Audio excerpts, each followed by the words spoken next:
যেহেতু বৰষুণ হয়, গতিকে সেই বৰষুণৰ পৰা গোটেই পৃথিৱীখন বাচি আছে। গতিকে তেওঁকতো আমি পূজা কৰিবই লাগিব নহয়। তেওঁক যদি পূজা নকৰোঁ তেতিয়াহ'লে তেওঁ বৰষুণ দিয়াটো বন্ধ কৰি দিব। গতিকে সেইখিনি সময়ত চবতে আকাল হৈ নাযাব। গতিকে এই কথাটো চিন্তা কৰি সকলোৰে কল্যাণৰ কাৰণে কি কৰে, ইন্দ্ৰক পূজা কৰে।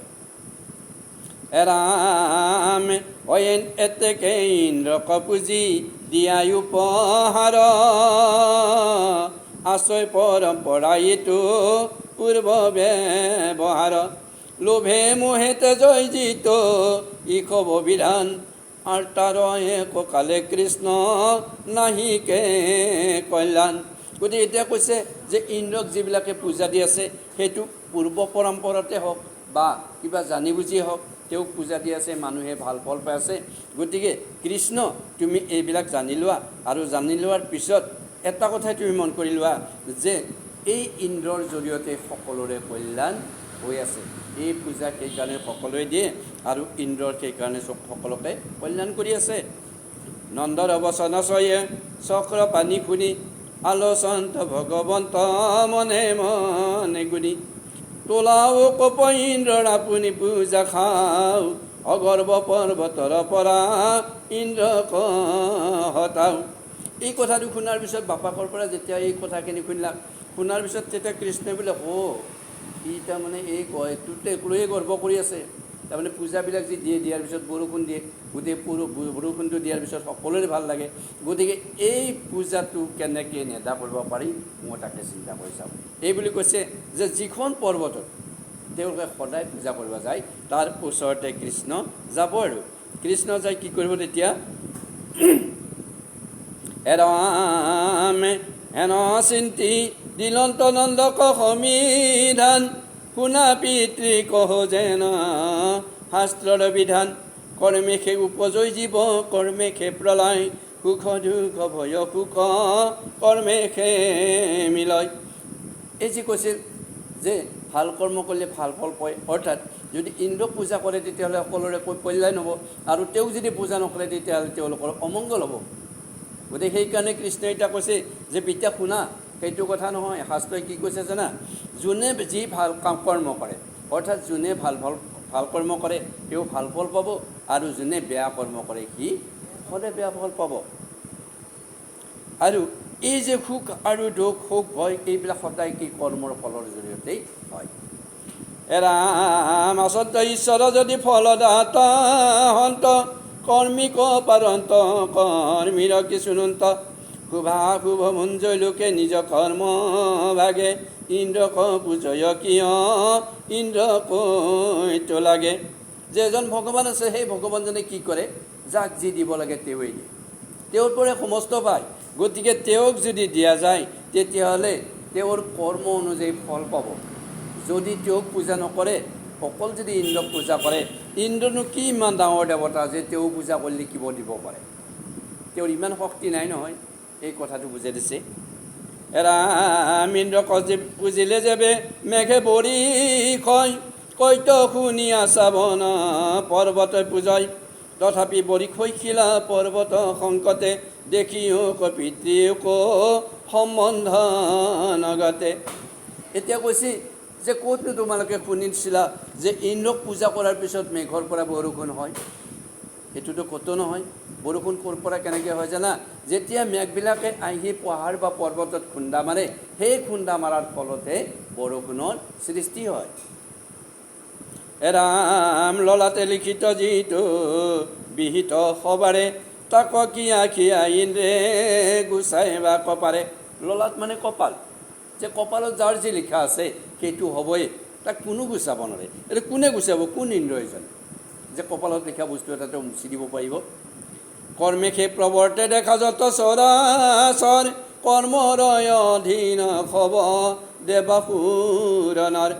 যে এই যে চৰাচৰ মানে জীৱ, যিমান প্ৰাণী আছে সমস্ত প্ৰাণীবিলাকে কি হৈ আছে, কৰ্মৰ অধীন, কৰ্মৰ জৰিয়তে তেওঁ প্ৰৱৰ্তি আছে। আৰু তেওঁলোকৰ এই কৰ্মৰ অধীন ক'ত আছে, যে তেওঁলোকে যিবিলাক কৰ্ম কৰি আছে সেই কৰ্মৰ জৰিয়তে তেওঁলোকে ফলবিলাক পাই আছে।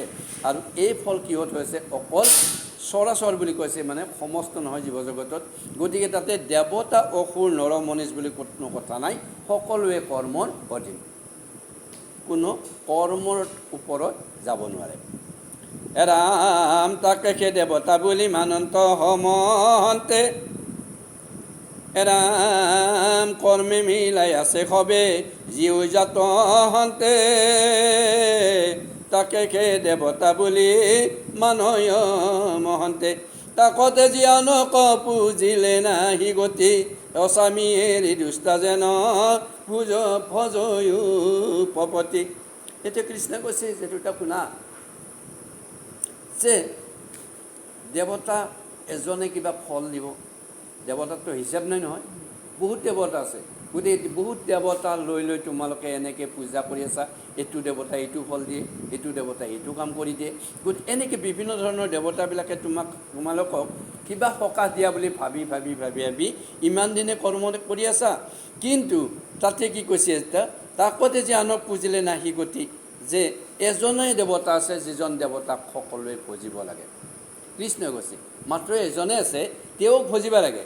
আৰু তেওঁক যদি নভজা তেতিয়াহ'লে কি হয়, এটা সাধাৰণ উদাহৰণ দিছে, যে যিবিলাক দুষ্টা তিৰোতা আছে, দুষ্টা মানে বেয়া, যে বেয়া যিবিলাক তিৰোতা আছে, সেই তিৰোতাবিলাকে যেনেকৈ নিজৰ পতি বা গিৰিয়েকক এৰি অন্য দেৱতাক, অন্য পতিক বা অন্য এটাক পুৰুষ এটাক ভজিবলৈ যায়, ভজিবলৈ গ'লে তেওঁৰ যিটো অৱস্থা হয়, ঠিক একেদৰে আমাৰ মানুহৰো সেইটো অৱস্থা হয়, যে যি দেৱতাক পূজা কৰিব লাগে সেই দেৱতাক কিন্তু পূজা নকৰে, অন্য দেৱতাকে পূজা কৰে। সেইটোৰ পৰা কিবা লাভ হ'ব নেকি? যে কোনো লাভ নহয়। ৰাম ইন্দ্ৰ ক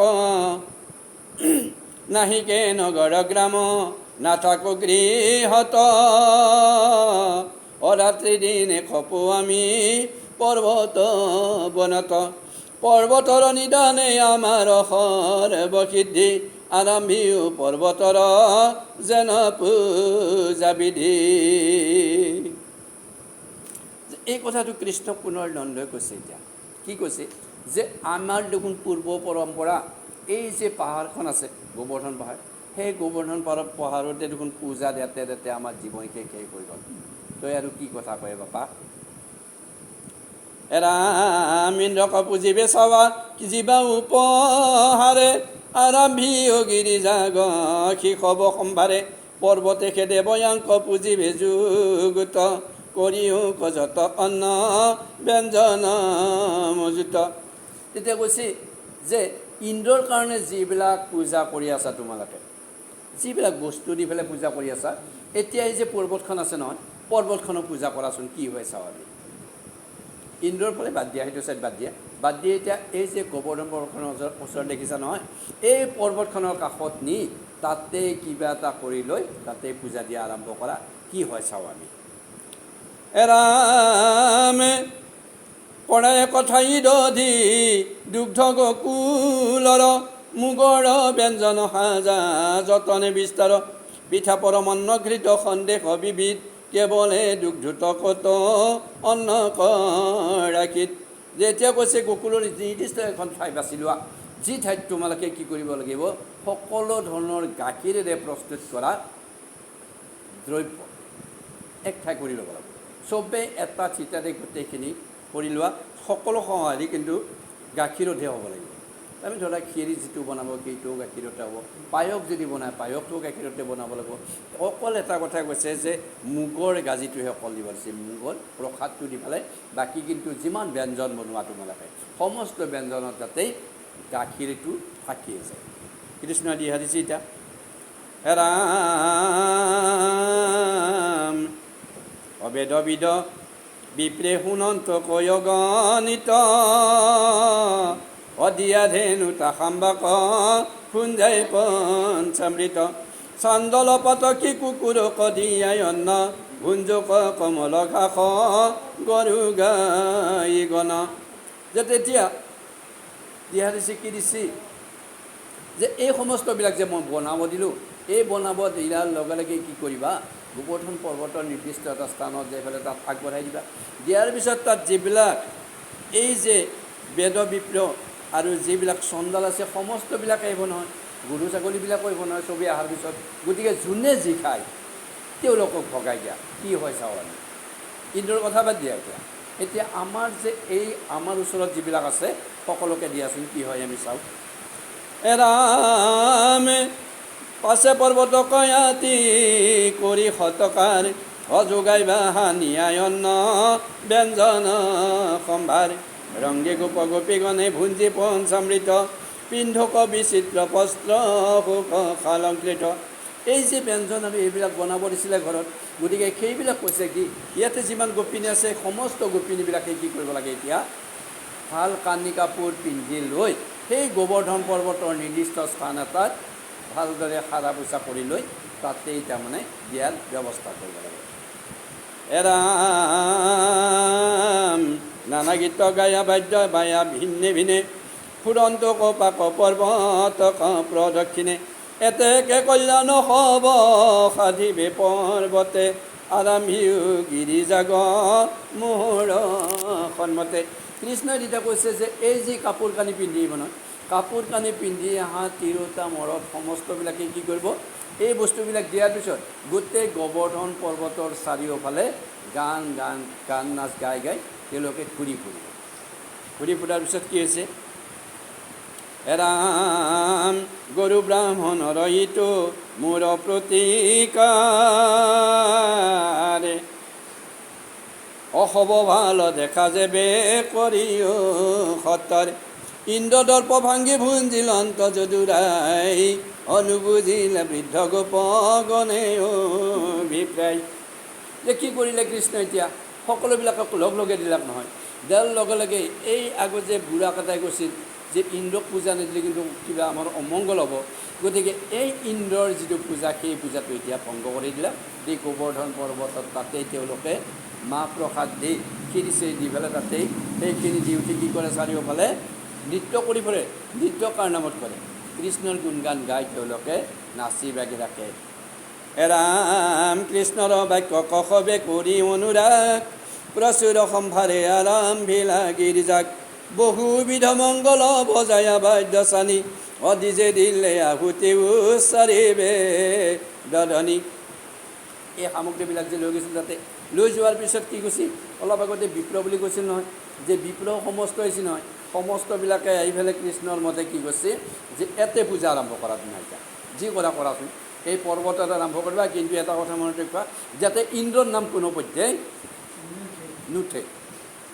এৰামে অথা সম্বাৰ ভুঞ্জাই ধেনু দিলা কৰাই তুষ্ট চাণ্ডল পৰ্যন্তে ভুঞ্জে ভৈলা হৃষ্টপুষ্ট গিৰি গোবৰ্ধনক কৰিয়া শতকাৰ থৈলা ওপৰত নিয়া অনেক সম্ভাৰ।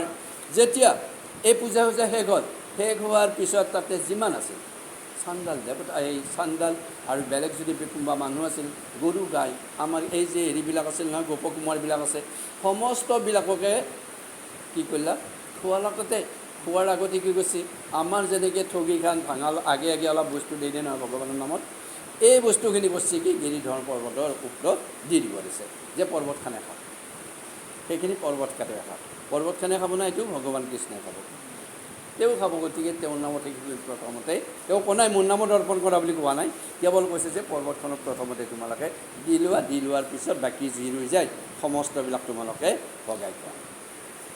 এৰামে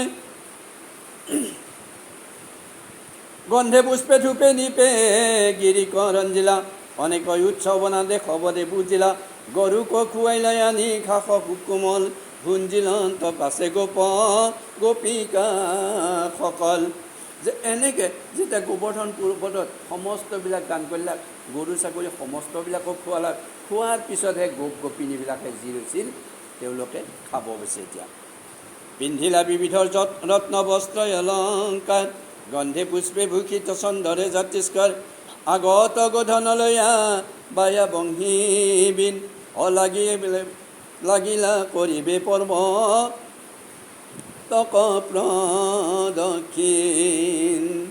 যে খোৱা লোৱা হ'ল সকলোৰে, খোৱা লোৱা হোৱাৰ পিছত কৃষ্ণনে এইবিলাক কাটে কৈছে যে এতিয়া কি কৰোঁ, আমি খোৱা লোৱা হৈছে না, যাবাতো নাই ঘৰত, গতিকে আমি নাচ গান কৰি পৰ্বতখনৰ চাৰিওফালে ঘূৰি ফুৰোঁ দে অলপ সময়। এই বুলি কোৱাৰ লগে লগে সকলোৱে ৰত্ন অলংকাৰ পিন্ধি লৈ বাদ্য লৈ কৃষ্ণৰ গুণানুকীৰ্তন কৰি চাৰিওফালে ঘূৰিব দিছে। এৰাম কৃষ্ণৰ চৰিত্ৰ চয় কৰন্তে কীৰ্তন ভ্ৰমন্ত আনন্দে নন্দ আদি গোপগণ যশোদা প্ৰভৃতি গোপী খবে গণে কৰে খেৰি শকত তই উঠি ফুৰৈ পৰ্বত কবেৰী।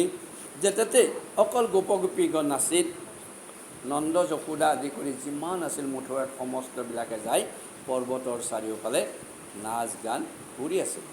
এতিয়া আমি এটা কথাই গম পালোঁ যে কৃষ্ণ যি কথাই কয় সমস্ত কথাই তেওঁলোকে মানি লয়। যে আগত কি আছিল সেই কথাটো নাই, কিয় কৃষ্ণৰ কথাবিলাক মানি লয়? যে ইমান দিনে কৃষ্ণ সম্পৰ্কত তেওঁলোকে যিবিলাক প্ৰমাণ পাই এটা কথাই গম পাইছে যে কৃষ্ণ যদি আমি লগত থাকোঁ তেতিয়াহ'লে আমাৰ কোনোদিনে একো ক্ষতি নহয়।